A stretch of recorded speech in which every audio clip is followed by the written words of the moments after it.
5, 8, 11, 14 ধারাটির 19তম পদ কত? আপনি প্রথমে দেখবেন এখানে এই যে 5, 8 এর পার্থক্য হচ্ছে 3। আমরা অজানা রাশির জন্য একটা x লিখব। তখন প্রশ্ন করব 5 হইতে কত লাগে? 5 হইতে 2 লাগে। তাহলে আমরা এই 3 এর জায়গায় 3 বসিয়ে দিব, আর x এর জায়গায় কত নাম্বার পদ চেয়েছে তা লিখব। যেমন 19 চেয়েছে, 19 লিখব প্লাস 2।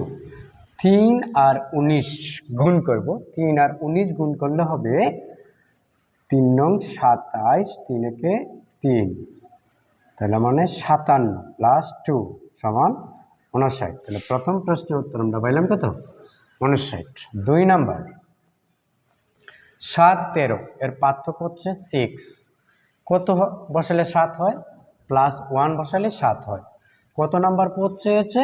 15 নাম্বার। তাহলে x এর জায়গায় 15 প্লাস 1, 6, 15, 90 যোগ 1 সমান কত? 91। তাহলে 15তম পদ হচ্ছে 91। 13, 20, 27, 34 20তম পদ কত হলো? 13, 20 এর মধ্যে পার্থক্য হলো 7, x প্লাস 6, মানে 7-এর জায়গায় 7, x এর জায়গায় 20 প্লাস 6, 7 দুগুণে 14, 140 প্লাস 6 সমান 146। তাহলে আমরা বলতে পারি এর আনসার 146। ধন্যবাদ।